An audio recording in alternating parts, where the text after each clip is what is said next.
Lietuviško kino įspūdžius dovanoja skaitmeninė televizija Gala, sukurta Teo. Mano vardas Monika, o jūsų? Gitana. Gitana. Gitana. Judin kojas, šliūpa! Judin kojas, supratai? Hindi. Hamas ase. Važiuojam.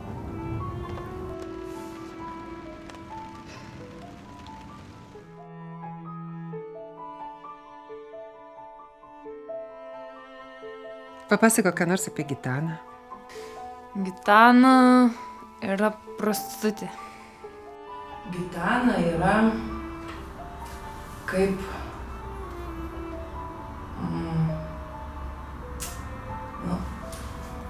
Aš nežinau, kaip pasakyti, kad jinai kaip vikšras, kuris, pasakysiu taip labai metaforiškai, paskui galėsiu pasakyti normaliai žmonių kalbą. Tai kad jinai kaip vikšras, kuris taip ir nevirto drugeliu, nes neturėjo, bet drugelis save širdį tai turi. Ir jinai ir yra tokia. Jinai grubi, savo visokiom kaukėm prisidėjusi.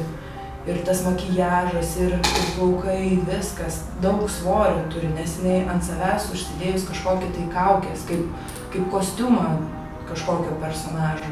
Galiu užeiti? Mona, tau prikoliną gėlę nupirkau. Musė sėda.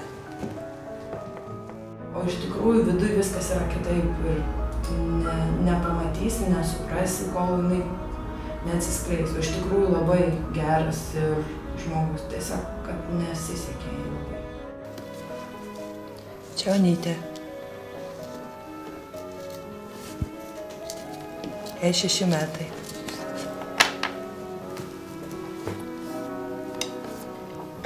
Negerai jai vaikų namuose, blogai. Tėvas ją Once vadina. Jau. Tai nėra ten ko įsikūnyti prostitutė, tai kas...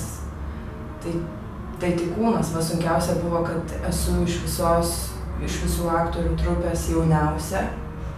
Man tada, kai pradėjom filmuotis, buvo ne 21, dabar va 23, bet kad aš jau vaidinau, kad vaiką turiu, kad tas vaikas, na žodžiu, ten sudėtinga tokia situacija.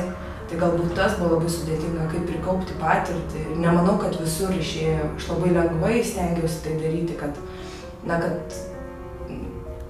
kad ir kas atsitiktų, žmogus ir išlieka žmogumi, bet atrodo, kad kartais per lengvai, nes svorio tiek neišlaikiau. O prostitutė tai kas, tai tik darbas su be to, nes kaip ir ne savo norų jos nei viena. Tiesiog buvo priverstos gyvenimo, aplinkybių arba kitų žmonių. Šefas, aš esu profas, o ne žertva, gerai? Tada atsikelia bordelio panas, atidaro iš ryto šaldytuvą ir mato, tipo galvą, nupjautą. Mona, tikrai. Atleisk, mirsiu, neužmiršiu, ką tu dėl manęs padarai, bet suprask ir mane. Čia aš turiu vis savo verslą, aš nieko dirbti nemoku ir nenoriu.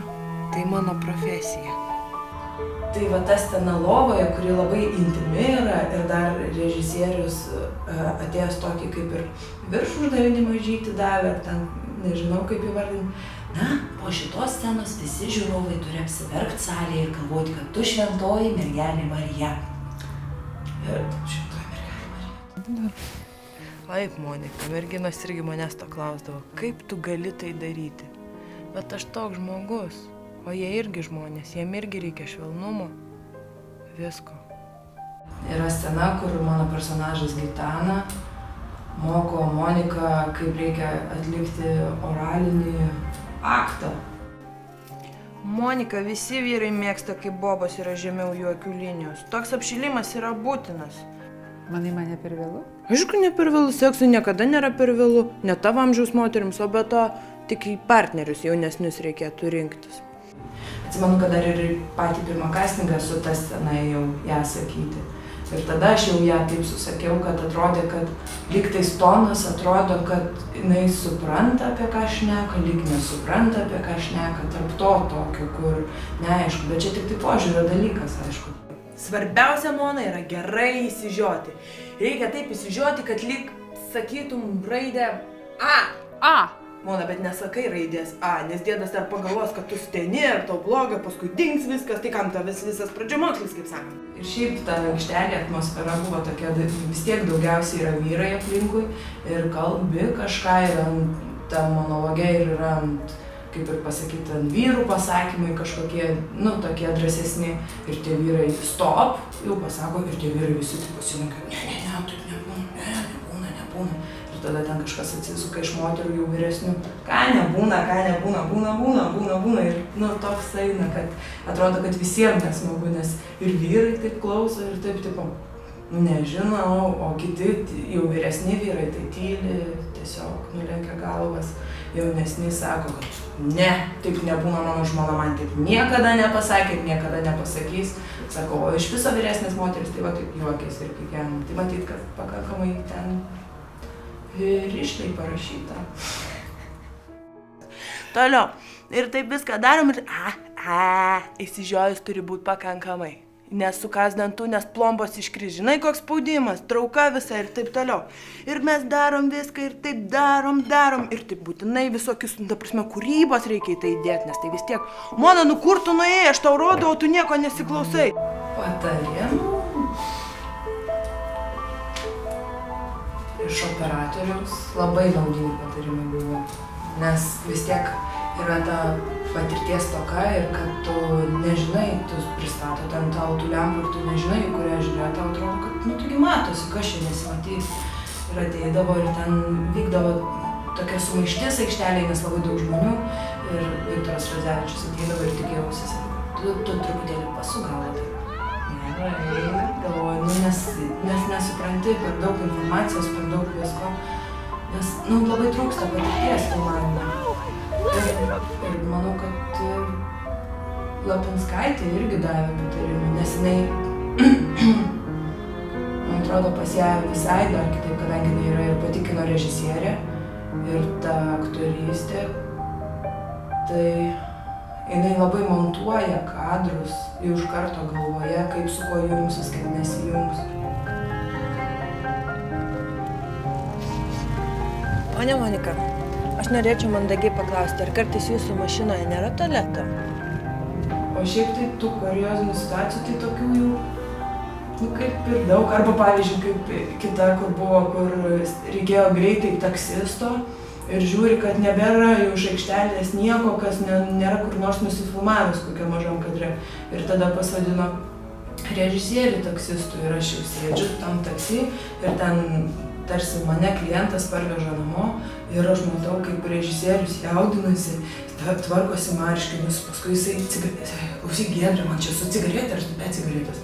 Nežinau, sakau, ir taip aš sėdžiu ir tokia rami pasijuntu, nes kaip tas skiriasi, kai sėdėdavo už kadro, jis visiškai ramus ir prieidavo ir kažką pasakydavo tau, o tada tu sėdi ir kaip čia suprast, ką čia jis pasakė, arba kaip čia man tą padaryti, o dabar jis kaip pats filmavosi, tai krapštusi, jau filmuojam, palaukit, sustokit, ne, dar nefilmuojam ir toks, tai va, tas tai labai juokinga buvo.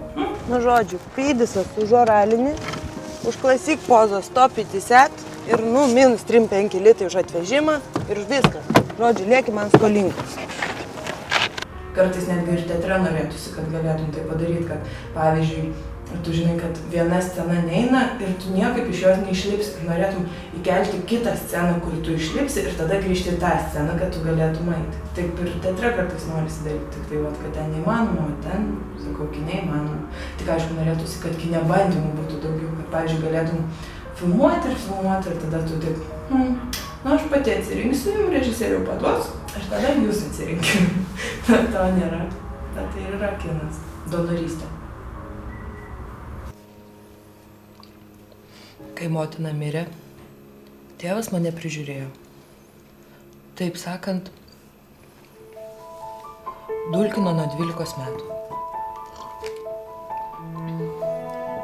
Geras, ne?